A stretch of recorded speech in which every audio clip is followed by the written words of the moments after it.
Ondoka hapa ni maumivu kiasi gani kwa upande kama mchezaji?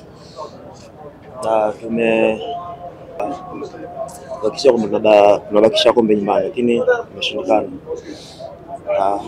Tunaangalia mbele zaidi na kikubwa tuna focus katika mashindano yajayo. Wewe umekuwepo katika dakika zote za mchezo.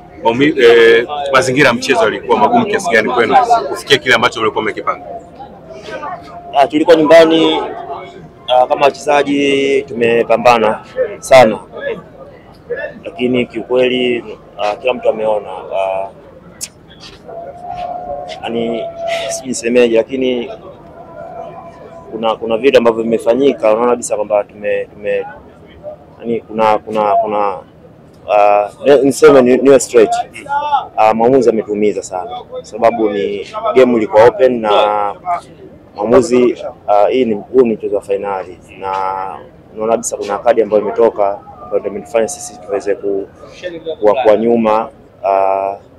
Kwa mwamuzi ameharibu finali, lakini kwa upande wetu tumejiandaa vizuri na game tayari kwa tushaikamata, na tuko naamini kwamba tuko na uwezo wa kusawazisha na kuweza kupata matokeo.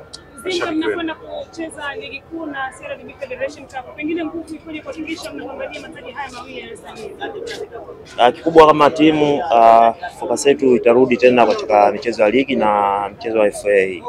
Tutaendelea kusikiza walimu wetu pamoja na viongozi wetu kuhakikisha kwamba michezo yetu ambayo imebaki katika michezo ya ligi pamoja na kombe la FA tunafanya vizuri kuhakikisha kwamba tunarudi tena kimataifa kwa kishindo na tuweze kufanya vizuri zaidi ya hapa ambapo tumefikia. Tunaiona Simba kama moja wao ikirejea katika kwa namna hii. Na hayo ndio malengo. Hichi ambacho tumekifikia sasa hivi, naamini mwakani inshallah tutafika mbali zaidi. Mashabiki wameonyesha kuumizwa na matokeo, na neno lolote?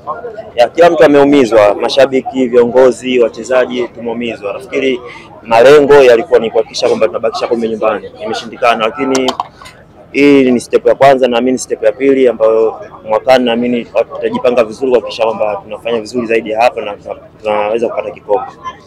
Asante.